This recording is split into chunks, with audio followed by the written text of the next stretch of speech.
সবাইকে, আজকে তোমাদের সাথে অনেকদিন বাদে একটা গেট রেডি উইথ মি নিয়ে চলে এসেছি। এখন তো আমি জাস্ট স্নান করে আসলাম, আমার চুলটাও পুরো ভেজা রয়েছে। তো প্রথমে এখন আমি টোনার অ্যাপ্লাই করে নিয়েছি, তারপরে এখানে আমি অ্যাপ্লাই করছি ময়শ্চারাইজার। এখানে আজকে আমি অ্যাপ্লাই করছি রিকোডের এই ময়শ্চারাইজারটা। বেস করার জন্য তো আজকে আমি ইউজ করবো ক্রায়োলনের এই প্যালেটটা। এটা দিয়ে আমি হালকা করে একটু বেস করে নেব, একদম হালকা করে। তো আমি এখানে ফাউন্ডেশনটা অ্যাপ্লাই করে নিয়েছি, তারপর এখানে আমি ব্লাশ অ্যাপ্লাই করে নেবো, আর তারপর আমি এখানে অ্যাপ্লাই করব হচ্ছে ফরএভার 52 এর লুজ পাউডার দিয়ে পুরোটাকে সেট করব।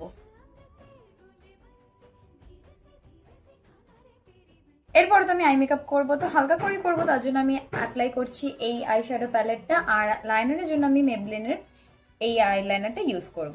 তো এখন তো আমি লাইনারটা অ্যাপ্লাই করে নিয়েছি, এখানে আই শ্যাডোর মধ্যে আমি একটা ব্রাউন কালারের শেড লাগিয়েছি, আর লাইনারটা সিম্পলি ড্র করে নিয়েছি।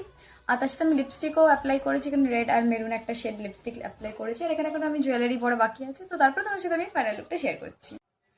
এটা হচ্ছে আমার ফাইনাল লুক, এখানে আমি জুয়েলারিও পরে নিয়েছি, আর এখন আমরা যাওয়ার জন্য রেডি।